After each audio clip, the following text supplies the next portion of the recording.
السلام عليكم مقاعيق وعمر برداش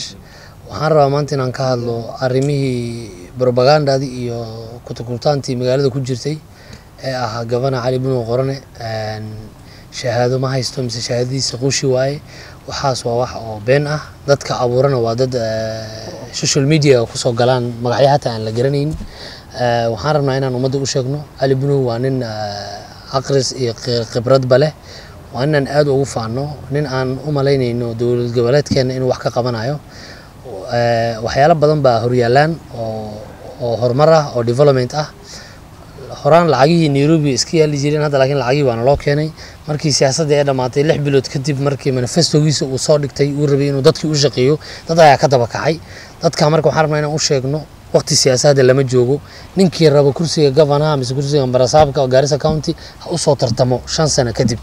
dhalinyarada reer Garissa haddaan nahay waxaan beenteynaa arintan oo la leeyahay governor Cali Buno wuxuu wataa fake masters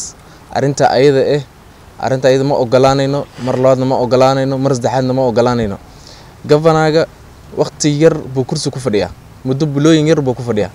5 sano ayaa la rabaa inuu kursiga ku fadhiyo shaqo weyn way u taashaa dadka reer Garissa rajo weyn ay kaleeyeen governor Cali Buno hadday noqoto xagga wadooyinka hadday noqoto xagga caafimaadka hadday noqoto shaqo abuurinta shaqo weyn ba rajo weyn ay laga leeyahay Cali Buno marka arintan ee social media dad muslimiin baan nahay dad walaalo baan nahay dad maanta kala fogo ma nahno dad Soomaali wada dhashaan nahay waxaan rabnaa dadweynaha reer Garissa inaan u sheegno walaaltinimo in la muujiyo midnimo in la muujiyo in maartay been la iska sheego oo ruux walaalka muslimkiina xumaan ka sheegto oo arintaas iyada waa mamnuuc xagga diinta islaamka marka waxaan dhihi lahayn arinta iyada waxba kama jiraan governor Cali Buno Qorane rajo weyn ayaa laga leeyahay insha Allah ta'ala county Garissa 5 sano soo socdo waxa la rajaynaynaa isbedel weyn maartay u imaado insha Allah ilaa diira official letter imata ma jira wax fake letter beeheed arinta dad Facebook maxaa bilaabay dad fake account wataan so arintan waan beenteynayna anakoo